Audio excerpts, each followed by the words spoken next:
Nesta exposição, nós tomaremos como base o texto A Percepção da Mudança, de Carlos Alberto Faraco, do livro Linguística Histórica.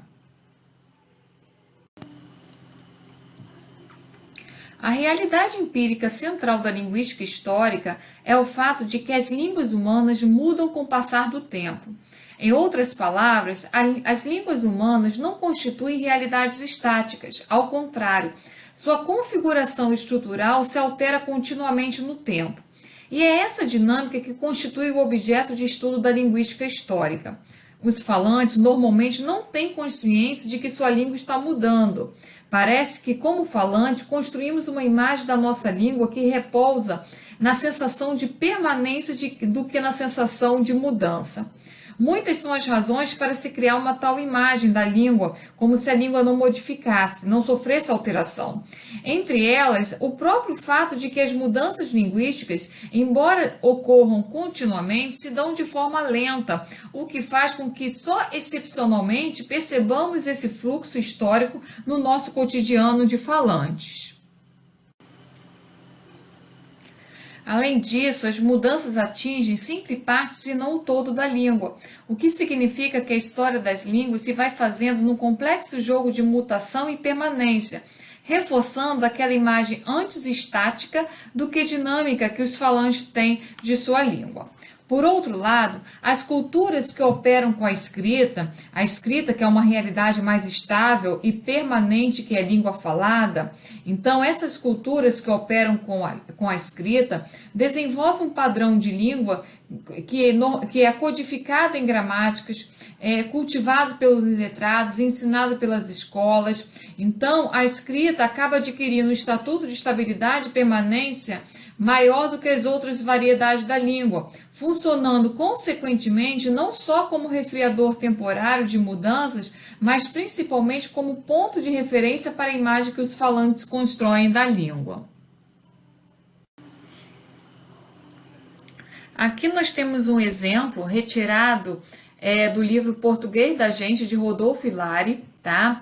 que mostra uma situação em que os falantes percebem a mudança.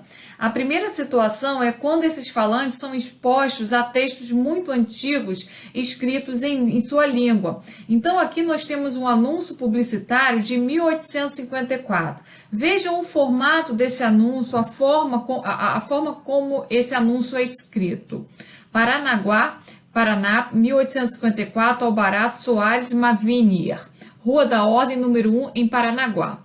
Esta nova loja de fazendas acaba de receber pelo vapor Maracanã os seguintes: chales de Tolkien, leques de madrepérola e de marfim, bengalas de unicórnio, manteletes guarnecidas de filó e rendas de seda, paletós de caça e filó bordado para senhoras e meninas, camisinhas inteiramente modernas, enfeitadas com renda de seda, sedas lavradas e de xadrez, nobrezas furta-cores e preta, tapetes para sofás, chapéus de sol, ditos de mola para a cabeça, toucados para senhoras, grinaldas francesas, camisas ditas, peitos para camisas, merinóis, cetins de cores, gravatinhas de Tolkien para senhoras, pano de linha para lençóis com 10 palmos de largura, véus pretos, sarja espanhola e francesa. Além destas fazendas, encontra-se na mesma casa um extraordinário e vários sortimentos de fazendas grossas e de gosto, chapéus e calçados para homens e senhoras e artigos de armarinho. 19 de dezembro, 22 de abril de 1854. Como eu disse, esse exemplo foi retirado do livro Português da Gente, A Língua que Estudamos, a Língua que Falamos, de Rodolfo Hilary e Renato Basso. Esse texto se encontra na página 156 desse livro. Vejam a análise que Rodolfo Hilary e Renato Basso fazem a respeito desse livro, desse anúncio publicitário. Eles vão dizer o seguinte: esse texto nos mostra mais uma vez que muita coisa mudou na linguagem publicitária desde o século XIX até hoje. Como anúncio, ele nos parece hoje insuportavelmente longo. Aliás, a propaganda deixou há muito tempo de enumerar em seus textos os itens disponíveis para venda. uma função que foi assumida pelos folders e catálogos e que, mesmo quando não dispensa de todo o texto escrito, recorre mais amplamente à imagem. As estratégias usadas para valorizar a mercadoria no texto, a chegada do último vapor, o caráter absolutamente moderno das blusas, a procedência francesa ou espanhola de alguns artigos, o nome afrancesado de outros, soa, no mínimo, démodé em nossos dias. Mas fixemo-nos mais atentamente na língua do texto. Só o dicionário nos salvará. Se quisermos entender hoje o que é um chale ou uma gravatinha de toquinho, uma nobreza furta-cor ou um merinó, precisamos recorrer ao dicionário, onde o anúncio fala em sarja, tapetes para sofás, paletós para senhoras, falaríamos mais prosaicamente em brim, capas e casacos. O caso das camisinhas enfeitadas com renda de seda e dos chapéus de mola chega a ser hilariante, porque a palavra camisinha se especializou nas últimas décadas para indicar os preservativos masculinos de borracha. Quem pensaria em enfeitá-los com renda de seda? E a ideia de adornar um chapéu com uma mola faz pensar em um chapéu que balança a cabeça de quem o usa. Na realidade, as molas de que fala o anúncio não passam de grampos que se usam para prender um chapéu mais leve ao cabelo. E as camisinhas são, como sugere a morfologia da palavra, camisas de formato pequeno, camisas para mulheres, isto é, blusas. Para quem pensa que a antiguidade da língua desse anúncio é só uma questão de léxico, uma surpresa. As palavras ditos e ditas estão em uso anafórico, isto é, tiram seu sentido de uma expressão que apareceu antes do anúncio. Recoloquemos essas palavras em seu contexto para entender melhor. Chapéus de sol, ditos de mola para cabeças. Grinaldas francesas, camisas ditas. Quem escreveu o anúncio usou ditos para não repetir chapéus e usou ditas para não repetir francesas. Trata-se de usos que hoje só seriam admitidos na escritura dos cartórios. Fecham aspas. Então, essa foi a análise dos autores a respeito desse texto. E é interessante que a gente percebe que quando temos contato com textos mais antigos, percebemos que a língua ela está se modificando com o passar do tempo. Outro exemplo, fora do texto do Faraco, é um fragmento de uma fábula dos séculos 13 e 14, né? Final do século 13 e início do século 14. Conta-se que uma vez um lobo estava com muita fome e achou uma carniça que tinha muitos ossos. Então, a primeira passagem é língua portuguesa, né? E aí nós percebemos a mudança da língua com o passar do tempo. Outra maneira, outra situação em que os falantes acabam por perceber a existência de mudanças é quando eles convivem mais de perto com falantes bem mais jovens ou bem mais velhos. Esse trecho que nós vamos ler agora foi extraído de uma crônica em que mãe e filho conversam sobre o presente que ele pretendia lhe dar no Dia das Mães. É uma crônica de Carlos Drummond de Andrade. Então aqui nós temos apenas um trecho. O filho diz para a mãe: posso escolher a mãe diz para o filho: posso escolher meu presente do Dia das Mães, meu filhinho? O filho responde: não, mãe, perde a graça, este ano a senhora vai ver, compra um barato. A mãe responde: barato? Admito que você compre uma lembrancinha barata, mas não diga isso à sua mãe, é fazer pouco caso de mim. O filho então diz: ih, mãe, a senhora está por fora há 1000 anos, não sabe que barato é o melhor que tem? É um barato. A mãe diz: deixa eu escolher, deixa. O filho responde: mãe é ruim de escolha, olha aquele blazer furado que a senhora me deu no Natal. Seu porcaria, tem coragem de dizer que sua mãe lhe deu um blazer furado? Viu? Não sabe nem o que é furado, aquela cor era. Então, nesse texto, o filho emprega expressões de gíria, às quais a mãe atribui outros sentidos. Ele usa, por exemplo, um barato com sentido de interessante, atual, mas a mãe entende como de pouco valor. Ele emprega furado no sentido de inadequado, que não agradou, mas a mãe entende como se o blazer estivesse com furos. E aí a gente consegue perceber a mudança, né, como a língua vai se modificando ao longo do tempo.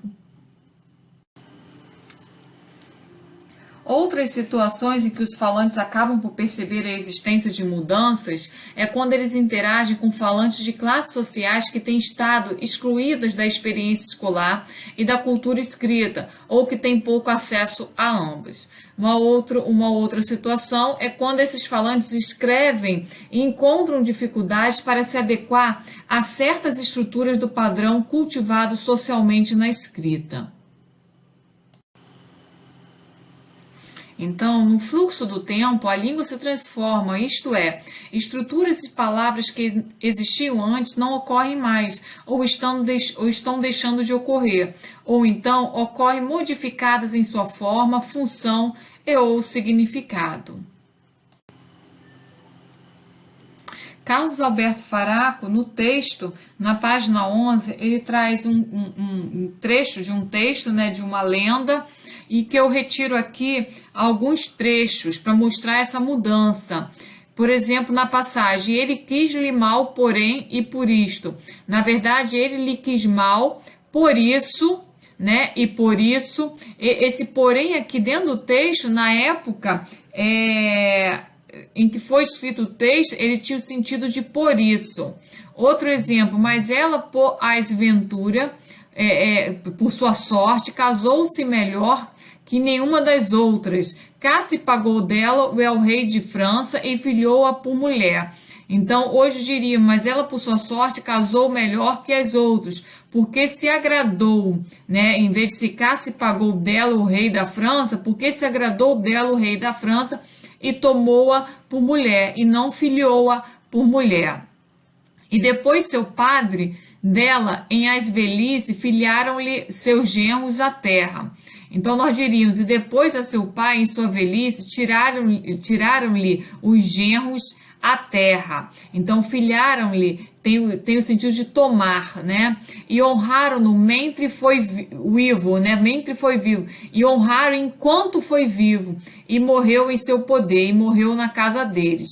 Então aqui esse cá tem o significado, tem o sentido de porque, o mentre, enquanto, malandante, infeliz, porém significa por isso, curou significa cuidou, fermosa, formosas, padre, pai, sa, sua, maior, menor, e poderíamos citar outros exemplos, mas quando temos contato então com esses textos mais antigos, nós conseguimos perceber mais claramente como a língua vai se alterando, vai se modificando ao longo do tempo. Não é, obviamente, uma mudança que acontece da noite para o dia.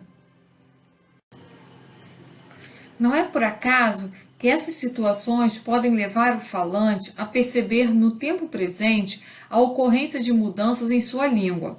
O estudo científico da história das línguas tem mostrado que a implementação das inovações é feita primordialmente pelas gerações mais jovens e pelos grupos socioeconômicos ditos intermediários, classificação que costuma abranger, quando se trata de populações urbanas em sociedades industrializadas, a classe média baixa e o topo da classe operária. Assim, em situações de mudança, os elementos linguísticos inovadores ocorrem com frequência menor na fala das gerações mais velhas e dos grupos socioeconômicos mais privilegiados do que na fala das gerações mais novas e dos grupos socioeconômicos intermediários. Por isso, tanto o contraste entre a fala de gerações diferentes quanto o contraste entre a fala de grupos socioeconômicos diferenciados, coexistindo todos no mesmo ponto do tempo, podem ser reveladores de processos de mudança linguística.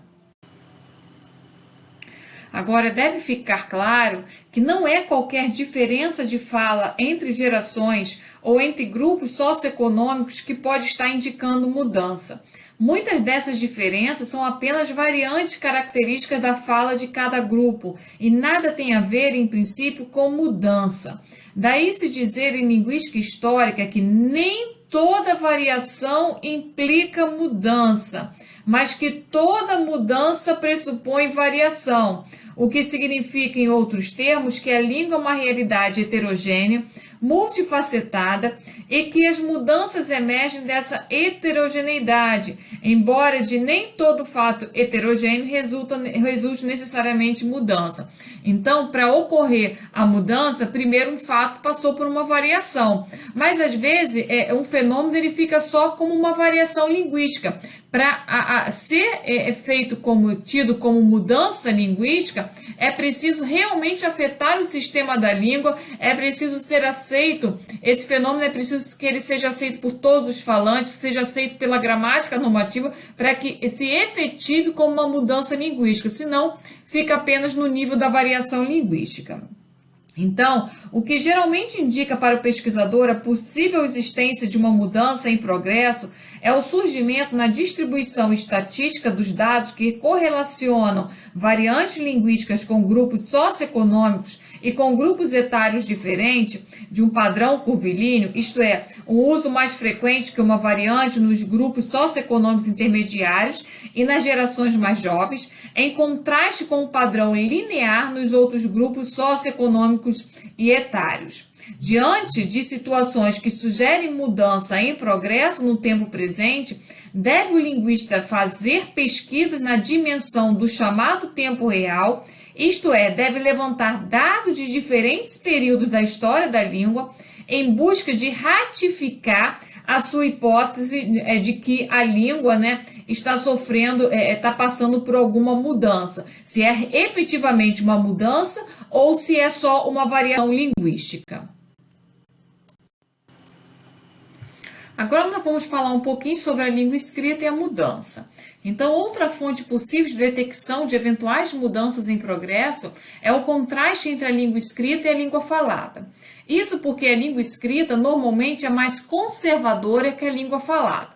Para o falante comum, essa percepção pode se dar quando, tendo de escrever, sente dificuldades em certas estruturas que, embora correntes já na fala, ainda não são aceitáveis na escrita. Então, podemos citar como exemplos as orações relativas iniciadas por preposição. O livro de que mais gostei foi Dom Casmurro.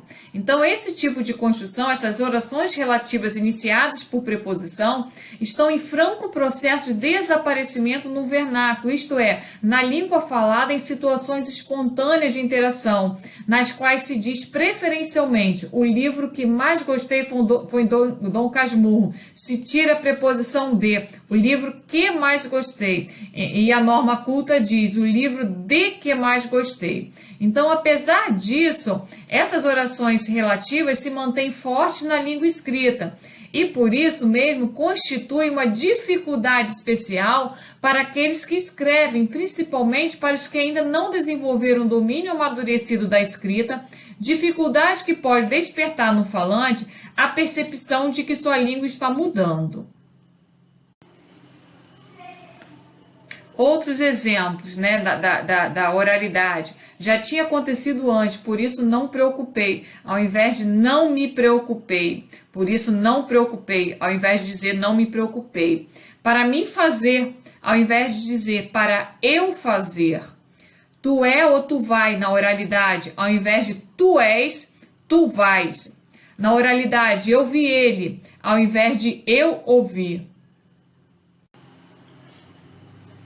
Alguns fatores, então, contribuem para esse maior conservadorismo da língua escrita. Então, a escrita é realizada por meio de uma substância mais duradoura, que o som. A escrita tem uma dimensão de permanência que, em geral, falta à língua falada, o que favorece o exercício do controle social mais intenso sobre ela do que sobre a fala, decorrendo daí a preservação de padrões mais conservadores de linguagem e o consequente bloqueio à entrada de formas inovadoras. E outra questão é que as atividades escritas estão, em sua maioria, ligadas a contextos marcados de formalidade. O falante, para satisfazer as expectativas sociais, procura evitar, nesses contextos, formas próprias da oralidade. Então, As inovações comuns na língua falada, já aceitas muitas vezes até em situações formais de fala, não são de imediato aceitas na escrita, chegando inclusive a receber condenação explícita de gramáticos e de outros estudiosos. Essa situação toda dá ao linguista indicações de possíveis processos de mudança. Além disso, sugere a possibilidade de se estabelecer uma espécie de escala progressiva de implementação das mudanças. Então, as mudanças costumam desencadear na fala informal de grupos socioeconômicos intermediários. Avançam pela fala informal de grupos mais altos na estrutura socioeconômica, chegam a situações formais de fala e só então começam a ocorrer na escrita. Então, segundo o texto, é que essas inovações costumam primeiro acontecer na fala de grupos socioeconômicos intermediários, principalmente pessoas afastadas da escola, pessoas de socioeconomicamente menos favorecidas. Depois, essas mudanças vão atingindo a fala de grupos mais altos na estrutura socioeconômica, até chegar a situações formais de fala, e só depois então começam a ocorrer na escrita. Agora, nem todas as mudanças passam necessariamente por essa escala. Muitas permanecem socialmente estigmatizadas. Então, nem todas as diferenças entre fala e escrita são sinais de mudança. Boa parte delas é simplesmente decorrente de características próprias da oralidade em oposição àquelas próprias da escrita. Então, por exemplo, em algumas classes sociais, muitas pessoas trocam o L pelo R, ao invés de flor, fro, ao invés de Flamengo, Framengo. Isso aí não é uma mudança linguística, é apenas uma variação linguística que nos dias atuais ainda é uma variação linguística estigmatizada. Pode ser que daqui a alguns séculos isso se torne uma mudança linguística, deixe de ser estigmatizado e passe a ser então uma mudança, se torne efetivamente uma mudança linguística. Então, o fato de a substância da escrita ser mais duradoura que a fala permitiu, ao longo da história da escrita, o uso e o desenvolvimento de, por exemplo, recursos sintáticos que não são adequados à substância da fala, por não serem compatíveis com os limites da memória curta, com a qual operamos na fala, como sentenças longas contendo sucessivas intercalações de outras sentenças. Vejam dois exemplos aqui, um da fala e o outro da tentativa de se transcrever essa fala. Então vejam a situação de fala. Bem, eu estava ali no ponto, esperando o ônibus, e aí o homem chegou e gritou: assalto, assalto, perdeu tudo, se deu mal. Eu fiquei desesperada, né? Quem estava ali no ponto correu, não ficou ninguém. Você sabe, né? É mesmo horrível. Eu acho que tem de ter mais policiamento nas ruas. Aí eu talvez não teria passado por isso. É triste perder o pouco que a gente tem. Então, transcrevendo essa fala, nós temos: eu estava no ponto de ônibus quando chegou um homem gritando: assalto, assalto, perdeu tudo, se deu mal. Eu fiquei desesperada. É horrível. As pessoas que também estavam no ponto correram. Não ficou ninguém. É mesmo horrível. É preciso ter mais policiamento nas ruas. Se tivesse, talvez eu não passasse por essa situação, pois é triste perder o pouco que temos. Então, a comparação entre fala e escrita, nesse caso particular, apenas nos revela especificidade de cada uma das modalidades, não significando que a fala esteja simplificando os processos sintáticos, mas que os realiza de maneira diferente. Então, a fala tem uma sintaxe própria que é diferente da sintaxe da escrita, onde os períodos são mais bem elaborados, são mais longos, né? Na fala, os períodos são mais simples, há os marcadores de conversação, né? Algumas abreviações de palavras. Então, essa comparação não vai mostrar que a fala esteja simplificando a escrita, né? Mas que realiza os processos sintáticos da escrita de forma diferente. a reação dos falantes à mudança e os cuidados do linguista. Nesse ponto, é interessante notar que, com bastante frequência, a primeira reação dos falantes, em especial dos grupos socioeconômicos mais altos e que normalmente não são iniciadores de processos de mudança, a reação desses falantes a essas formas inovadoras é uma reação negativa. Esses falantes, então, taxam essas formas inovadoras de erradas, de incorretas, de impróprias, de feitas. Na verdade, juízos de valores que nada tem a ver com a forma em si, que, de um ponto de vista estritamente linguístico, é tão boa quanto qualquer outra, mas com as peculiaridades das relações sociais. Os grupos implementadores de mudanças têm geralmente baixo prestígio social e sua fala, inclusive aquilo que nela é inovação, costuma ser marcada de forma negativa pelos grupos mais privilegiados econômica, social e culturalmente. Só com a quebra progressiva desse estigma, isto é, a mudança de valores correlacionada com mudanças nas relações sociais, é que as formas inovadoras adquirem condições de se expandir para outras variedades da língua. Então, nesse processo de expansão, e isso é principalmente observável na difusão geográfica das inovações, a forma inovadora já em consolidação em sua área de origem, percebida por centros urbanos menores como características de centros de maior prestígio, pode ser adotada como parte de um processo mais amplo de busca de identificação. Outras vezes, uma comunidade, principalmente quando pequena e com a rede de relações internas bastante firme, pode desencadear um processo de mudança para marcar sua diferença em relação a grupos falantes de outras áreas. A mudança linguística está envolvida por um complexo jogo de valores sociais que podem bloquear, retardar ou acelerar sua expansão de uma para outra variedade da língua. Em razão disso, uma das dimensões que tem sido desenvolvida em linguística histórica pela teoria da variação sociolinguística é uma metodologia para apreender cientificamente, como parte do estudo da variação e da mudança, os valores que uma comunidade atribui às diferentes variedades da língua.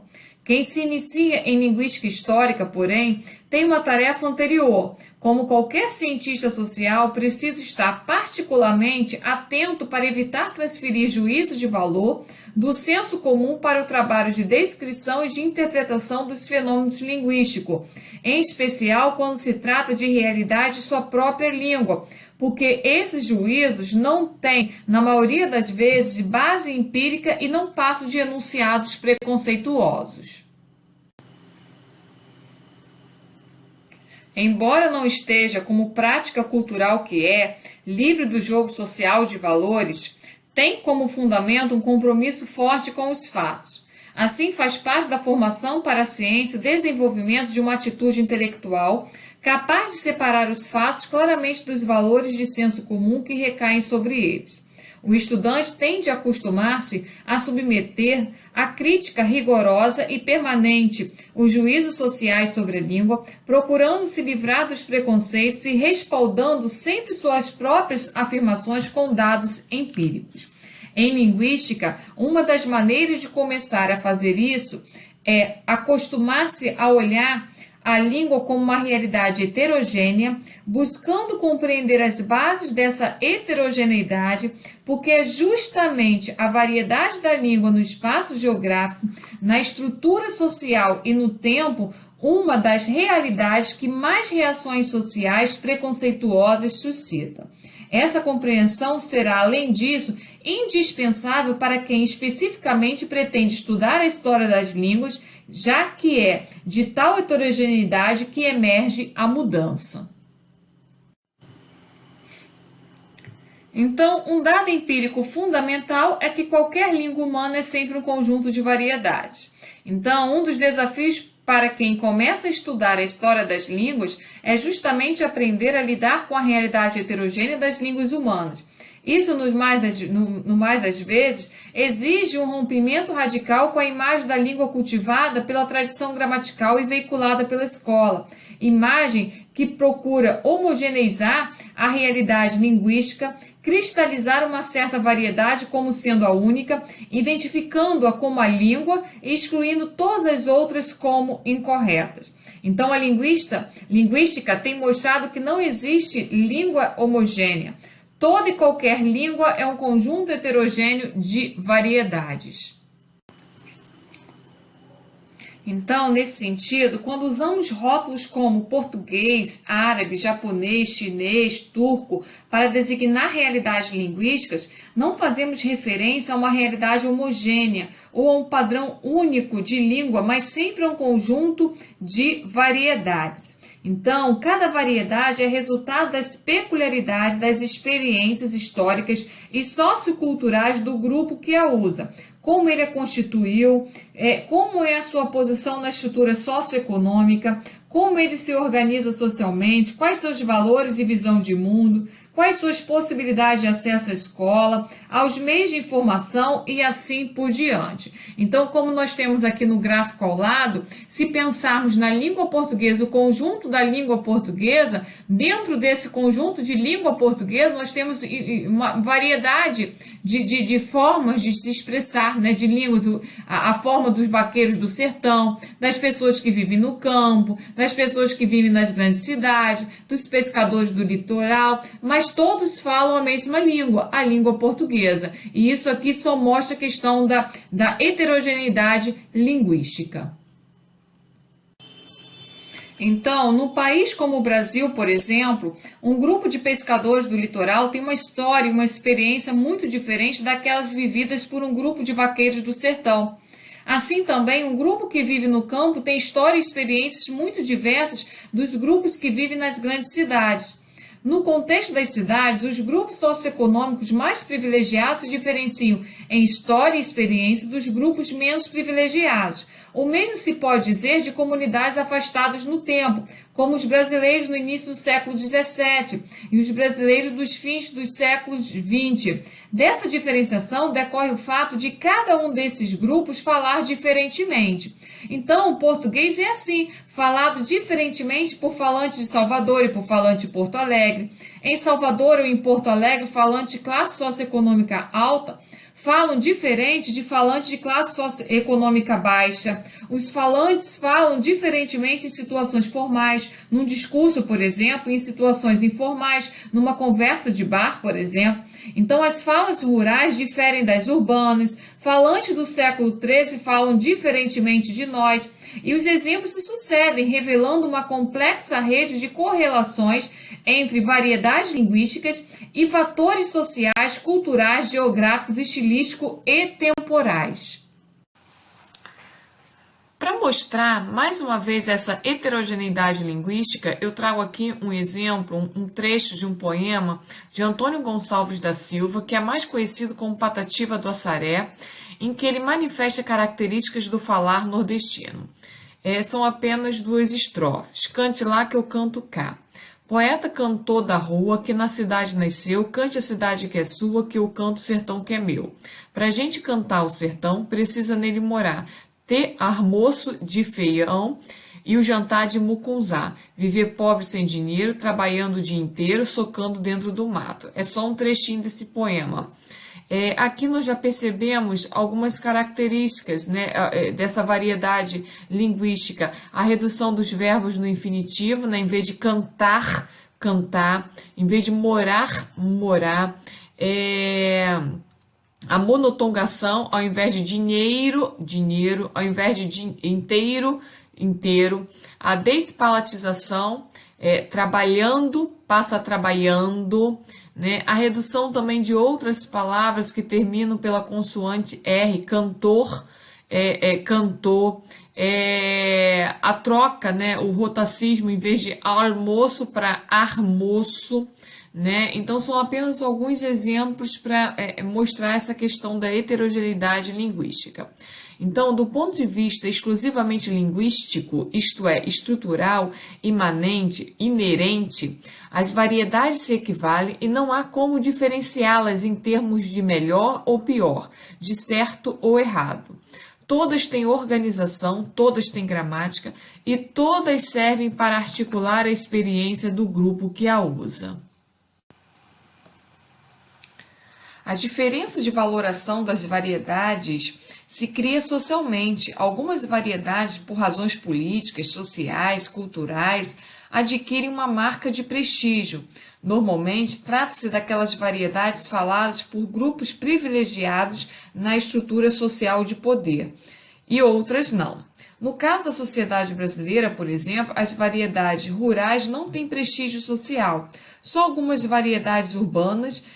Obviamente, também nem todas as variedades urbanas têm prestígio, só algumas. As variedades prestigiadas constituem o que chamamos de norma ou variedade padrão. Elas representam um ideal de língua cultivado pela elite intelectual, pelo sistema escolar, pelos meios de comunicação social. São essas formas privilegiadas que irão ocorrer preferencialmente na escrita. O processo de mudança de língua emerge desse heterogêneo quadro linguístico, na medida em que duas ou mais variedades passam a se confrontar dialeticamente no intrincado universo das relações socio-interacionais. O estudo dessas variedades é realizado por diferentes disciplinas linguísticas, pela dialetologia para as variedades geográficas, pela sociolinguística para as variedades sociais e estilísticas, pela linguística histórica para as variedades no tempo. O que pode mudar nas línguas? Qualquer parte da língua pode mudar, desde o aspecto da pronúncia até aspectos de sua organização semântica e pragmática. A classificação geral das mudanças é feita utilizando-se os diferentes níveis comuns no trabalho de análise linguística. Assim, na história de uma língua, pode haver mudanças fonético-fonológicas, morfológicas, sintáticas, semânticas, lexicais e pragmáticas. O nível mais estudado até agora em linguística histórica é o fonético-fonológico. Como resultado, há para a descrição de fenômenos desse nível uma metodologia refinada e um razoável vocabulário técnico corrente entre os linguistas para fazer referência a eventos de mudança sonora. Nos demais níveis, os estudos são, em geral, menos desenvolvidos. A terminologia é, em consequência, mais precária. As mudanças são abordadas de modo ainda muito fragmentado. Vamos agora, segundo Faraco, dar alguns exemplos de mudanças que podem ocorrer nas línguas, distribuindo-as pelos diferentes níveis de análise. É importante dizer que nesse texto de Faraco não se teve por objetivo uma exemplificação exaustiva, mas apenas situar um pouco o leitor no universo dessas mudanças. O leitor, você já deve também ficar atento para o fato de que não há interpretações únicas e absolutas para as mudanças. As interpretações vão depender sempre da orientação teórica que o pesquisador adota. Nos estudos linguísticos, tanto a fonética quanto a fonologia ocupam-se com a realidade sonora das línguas, mas de pontos de vista diversos. A fonética estuda a fase física e articulatória dessa realidade, os sons da fala, sua produção e qualidades acústicas. E a fonologia estuda a face estrutural, ou seja, o sistema de princípios e relações que dá organização à realidade sonora de cada língua. Então, costuma-se distinguir em linguística histórica a mudança fonética, que em princípio consiste apenas numa alteração da pronúncia de certos segmentos em determinados ambientes da palavra. Então, aí nós temos uma mudança fonética que não distingue significados, como, por exemplo, a realização da letra, do fonema representado pela letra T, né, da série Tatetitotu. A fonêmica não leva em conta essas variações. Aqui no Rio de Janeiro, por exemplo, nós pronunciamos ti, esse som chiado, né? Tia, né? Em outros lugares é tia. Então, isso não distingue significado, né? Então, é apenas uma variação de um mesmo fonema. Nós dizemos que são realizações diferentes, alofones. Então, aí nós teríamos uma mudança fonética que não distingue significado. Outra mudança fonética é a substituição do fonema lateral, né, o L, grafado pelo L, pela semivogal no final da sílaba no português brasileiro, que alterando a pronúncia de palavras como, por exemplo, ao invés de harto para alto, ao invés de multa para multa, soldado para soldado. Mas essa pronúncia, né, diferente, por meio da semivogal, não alterou o número de fonemas do português, né? A consoante lateral continua existindo como unidade de sonora distintiva, tanto que eu tenho a palavra lado com um fonema lateral que muda o significado se eu coloco um fonema nasal, nado. Então, é sinal que esse fonema continua fazendo diferença, continua sendo uma unidade distintiva. Então, na pronúncia, fazer a troca desse fonema lateral por uma semivogal não altera o número de fonemas na língua, não alterou o número de fonemas na língua portuguesa. Então, é apenas uma mudança fonética. Agora, a mudança fonológica envolve alterações, por exemplo, no número de unidades sonoras distintivas, os chamados fonemas, e, portanto, no sistema de relações entre essas unidades. Então, só acontece mudança fonológica quando se tem uma alteração no número de unidades distintivas, nos chamados fonemas. Na página 21, Faraco cita dois exemplos de mudança fonológica, uma no português medieval e outra na passagem do latim ao português, com o surgimento dos fonemas que são grafados na escrita pelo NH e pelo LH, aumentando o número de fonemas, porque distingue significado. Então, é diferente dizer manha de mana. Manha eu tenho um nasal palatal e mana nasal dental. Malha lateral palatal e mala lateral dental. Então, na passagem do latim ao português, houve essa alteração do sistema antigo pelo acréscimo desses dois fonemas novos que contrastam, que têm poder distintivo. Aí, nesse caso, nós temos uma mudança fonológica. Em relação a mudanças morfológicas, a morfologia trata dos princípios que regem a estrutura interna das palavras, seus componentes, chamados de morfemas, os processos derivacionais, as formas de se obter novas palavras, e flexionais, as formas de se marcar no interior da palavra, as categorias gramaticais como gênero, número, aspecto, voz, tempo e pessoa. Na passagem do latim para as línguas românicas, por exemplo, desapareceu o sistema de flexão de caso. Em latim, a função sintática da palavra na sentença, sua relação de sujeito ou complemento do verbo, era marcada no interior da palavra por meio de terminações específicas distribuídas em várias declinações. Então, um substantivo, por exemplo, pertencente à segunda declinação, tinha terminação us no nominativo se ocorresse como sujeito, lupus. A terminação o do dativo se ocorresse como objeto indireto, lupo. A terminação do acusativo se ocorresse como objeto direto, lupum, e assim por diante. Nas línguas românicas, essas funções são marcadas pela ordem. O sujeito, em geral, antecede o verbo e o objeto direto o segue, ou com preposições. O objeto indireto em português, por exemplo, é acompanhado da preposição a ou para. Dizia-se em latim, dare lupo alimentum. Então, dar lobo alimento, dar ao lobo alimento. E em português se diz dar alimento ao lobo. Então, em português, nós passamos por uma ordem mais fixa, mais direta, porque o objeto direto não tem uma marca na própria palavra que vai sinalizar esse objeto direto, não existe uma marca na própria palavra que vai indicar esse objeto indireto, o sujeito. No latim, essas terminações é que marcavam a função sintática. Então, a palavra poderia vir na sentença em qualquer ordem que a leitura seria feita em função dessas terminações. Na passagem para o português, com a perda dessas terminações, a ordem passou a ser mais rígida, a ordem passou a ser mais direta. É diferente, João ama Maria, é diferente de Maria ama João. Então, no latim, eu poderia colocar Maria no início da oração ou Maria no final da oração. Se ela fosse o sujeito, ela ia continuar sendo lida como sendo vista como sendo o sujeito da oração, né? Por conta da terminação no nome.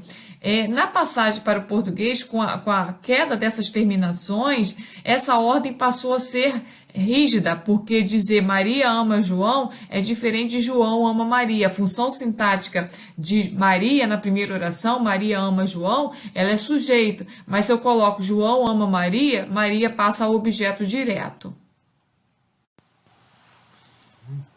Mudanças sintáticas. A sintaxe é o estudo da organização das sentenças numa língua.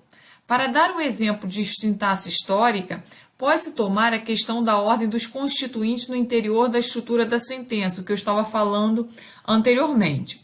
Nessa perspectiva, um fato para o qual há sempre referência nos manuais é a fixação da ordem dos constituintes na passagem do latim para as línguas românicas.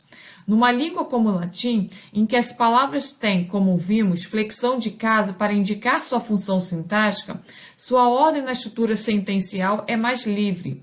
Perdida essa flexão, a ordem se torna mais rígida, como nas línguas românicas. Então, exemplo, era possível dizer em latim, Paulo, Maria, ama-te. Maria, claramente sujeito, e Paulo, claramente objeto, ou seja, Maria ama Paulo. Mas em português temos de dizer Maria ama Paulo, porque se a gente inverte Paulo ama Maria, Paulo passa sujeito e Maria objeto. No latim, não. Poderíamos fazer essa alteração por conta das terminações nas palavras, porque eram essas terminações que indicavam a função sintática. Mudanças semânticas.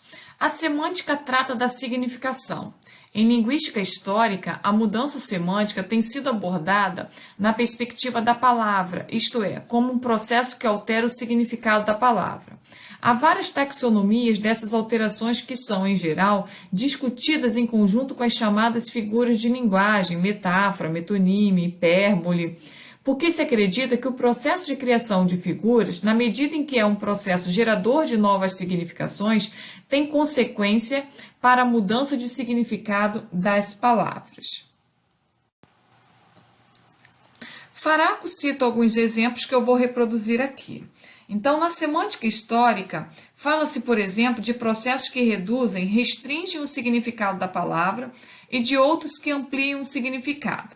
Do primeiro tipo, ou seja, de redução do significado, nós temos a palavra arreio, que no português medieval designava qualquer enfeite, adorno, aparelhamento e que hoje designa apenas o conjunto de peças necessárias à montaria do cavalo ou a seu trabalho de carga, isto é, designa apenas o aparelhamento do cavalo para montaria ou carga. Agora, um exemplo do segundo tipo, ou seja, que amplia o significado, é a palavra revolução.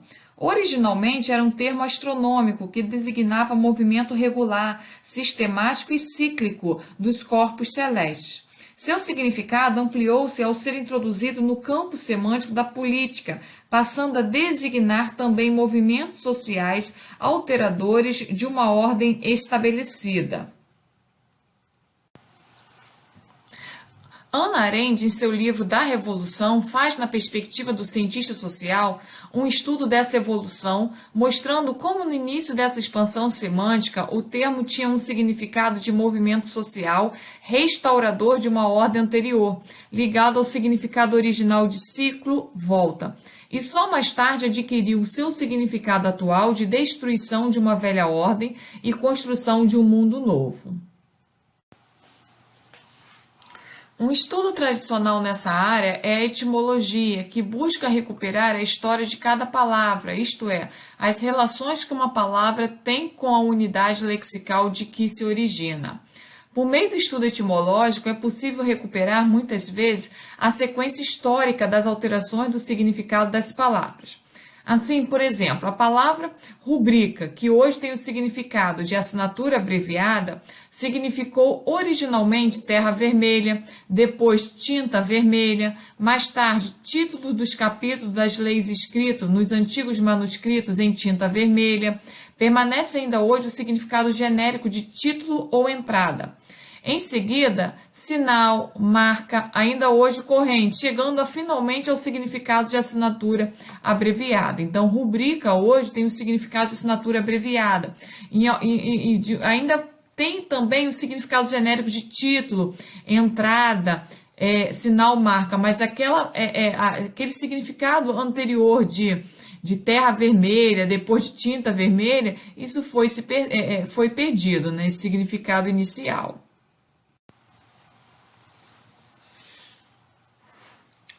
A pragmática costuma se atribuir a tarefa de estudar o uso dos elementos linguísticos em contraste com o estudo das propriedades estruturais desses elementos. Um exemplo de pragmática histórica é a investigação do uso do termo você no tratamento do interlocutor, observando quem é tratado por você nos diversos momentos da história do português do fim do período medieval até nossos dias. Você remonta a vossa mercê via vós mercê. Era, na origem, uma expressão de tratamento como Vossa Majestade ou Vossa Excelência. Hoje é um pronome pessoal e nessa função suplantou o antigo pronome de segunda pessoa, tu, numa grande área do território brasileiro. As palavras, para finalizar então, como uma das unidades da língua, são estudadas em todas as disciplinas linguísticas. Enfoca-se sua forma sonora, fonética, fonologia, sua estrutura interna, na morfologia, sua ocorrência como constituinte da sentença, na sintaxe, seu significado na semântica, seu uso na pragmática. O mesmo se dá em linguística histórica. Pode-se enfocar as mudanças sonoras, morfológicas, sintáticas, semânticas e pragmáticas de uma palavra. Por outro lado, pode-se estudar historicamente a composição do léxico, observando sua origem, a base latina do léxico português, por exemplo, e os diversos fluxos de incorporação de palavras de outras línguas, os chamados empréstimos. Esse tipo de estudo no eixo do tempo se correlaciona normalmente com o estudo mais amplo da história cultural das comunidades linguísticas, na medida em que o léxico é um dos pontos em que mais claramente se percebe a intimidade das relações entre língua e cultura.